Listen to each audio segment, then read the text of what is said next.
साय मालिश या पण गार वाटते का खरं? नमस्कार मित्रांनो, श्री स्वामी समर्थ. स्वागत आहे तुमचं नवीन ब्लॉगमध्ये. आज तारीख आहे 18 जून 2026. काल माझा पगार झाला, म्हणजे काल पगार झाला आहे. कालच देणार होतो पप्पाला. रात्री आलो आहे ना कामावरनं उशीरनं, आणि ते पगार द्यायचं सोडून मी हातपाय धुवायला गेलो आणि पगार आहे तसा ठेवला की काय पप्पाला परत द्यायचं ध्यानातच नाही पगार रात्री. मग आता पगार पप्पाला देणार आहे. याच्या अगोदर तुम्हाला माझा महिन्याचा खर्च सांगतो.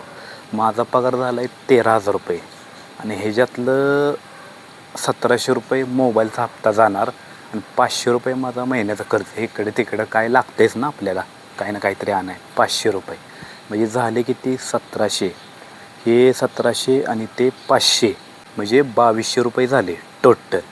आणि बाकीचं अजून काय आईला विचारलं पाहिजे मला, तुला काय खर्चाला पाहिजे का? म्हणजे आईला पण खर्चाला लागतात ना. मग आता तिला जाऊन विचारतो, तुला काय खर्चाला पाहिजेत का? पगार किती आता तुझा? पगार वे 13,000. ठीक आहे, मोजकी 13,000 पगार आलेला माझा. मोजकी किती आहे ती? अगं वल्ल्या हातानं मोजाल्यास. नाही काही तर काढून घ्यायची. चपाती कर. हात तर पूस. अगं नीट मोजकी, तुला वल्ल्या हातानं नोटा एक्स्ट्रा जाणार. 5 6 7 7 8 9. हां, मग 10,000 टाक की. आणि तू किती घेतली? मी 3,000. हप्त्याला 1,700 आणि 500 रुपये इकडं, तर म्हणजे नाही 1,000 रुपये मी एक्स्ट्रा घेतलोय महिन्याला. इकडे तिकडं काय लागेल ते. तुला काय पाहिजे असलं घे, आणि बाकीचं तू पोस्टात टाक जाऊन. नको. हां नको तुला? लागत नाही. आता एक हप्ता झाल्यावर अजून एक राहिला. आता एकच मोबाईलचा हप्ता राहिला. आता हे शेवटचा तर भरायला शिव. आता ह्यो हा नाही, हा योय काय, आणि परत शेवटचा झालं. मग मोबाईल फिटला. पप्पाचा न माझं आत्ता भांडण झालं पगारावरून. कारण की ते म्हणतात मला 13च्या 13,000 रुपये पाहिजेत पोस्टात टाकायला. त्यातला सांगून पण पटतं ना, मोबाईलचा हप्ता आहे बाबा, हे आहे काय सांगून पण ती ऐकणंच झाली. ते 13च्या 13,000 पाहिजे तरच टाकणार, नाही तर नाही टाकणार म्हणलं. मी म्हणलं राहू दे, माझं मी नेऊन टाकतो म्हणलं, नाहीतर आईपाशी देतो म्हणलं. मग आईपाशी दिलं, तुझं तू जाऊन टाक म्हणलं पोस्टात. ते ऐकणंच झाली. ते 13च्या 13,000 रुपये पाहिजे म्हणते. ते काय बोलायचं. जाऊ दे म्हणलं, आईकडे दिलं सगळं पैसे. आईला म्हणलं तुझं तू जाऊन टाक म्हणलं. आणि मी 1,000 रुपये एक्स्ट्रा घेतले, कारण की मला इकडं तिकडं लागणार. त्यामुळं मी डायरेक्ट 3,000 रुपये घेतले, आणि आईला दिले 10,000 रुपये पोस्टात टाकण्यासाठी. आईला मी विचारलं, तुला काय खर्चाला पाहिजेत का? नकोच म्हणायला लागल्या. पोस्टात टाकते म्हणली, आणि मला 3,000 रुपये घेतले.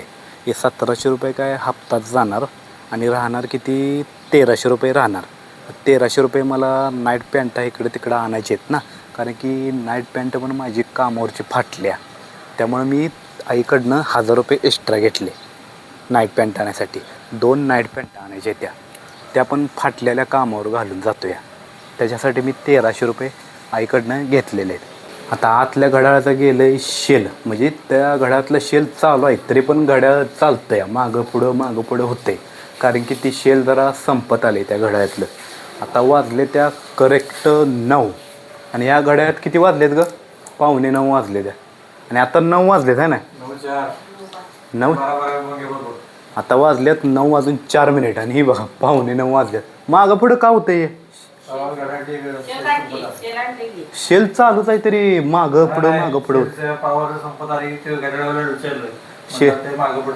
शेलची पॉवर संपत आली वाटतं. मग आता एक काढायचं कसं?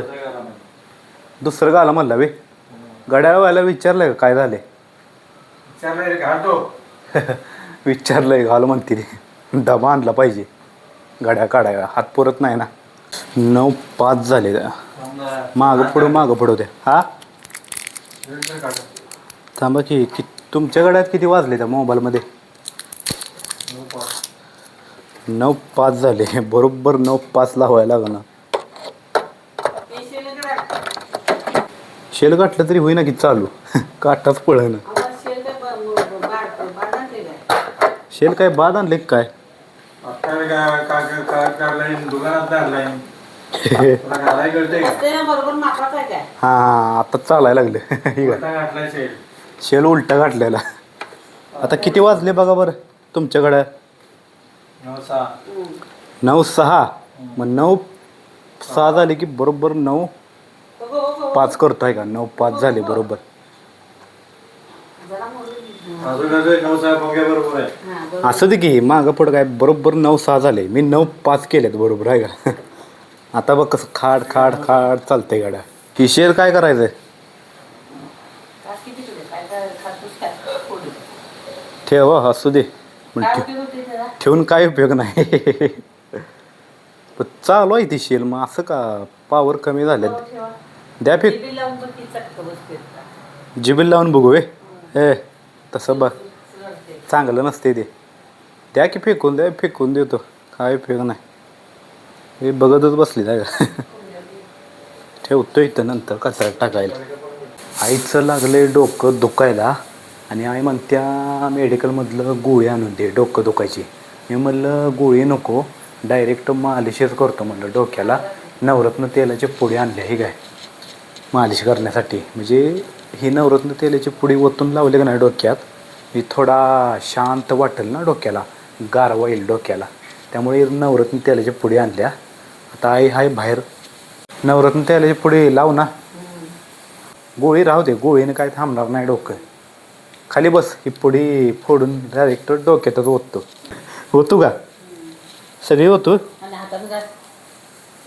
जुन्या हातानं. हा, हा, हा. गार वाटतंय नाही. आता बघ कसं गार वाटेल एकदम. पाक टाळूला लावले तेल म्हणजे डोकं दुखायचं थांबल आहे का नाही. आता गार वाटते का डोकं? होय.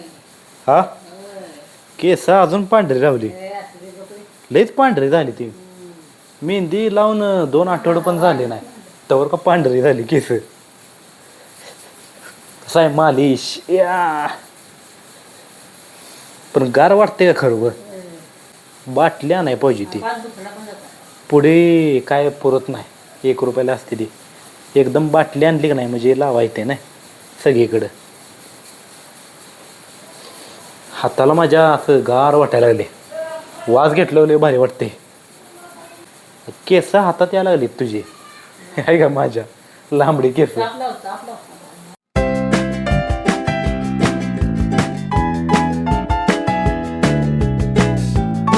वरच्या टाळूलाच तेवढे तेल लागले.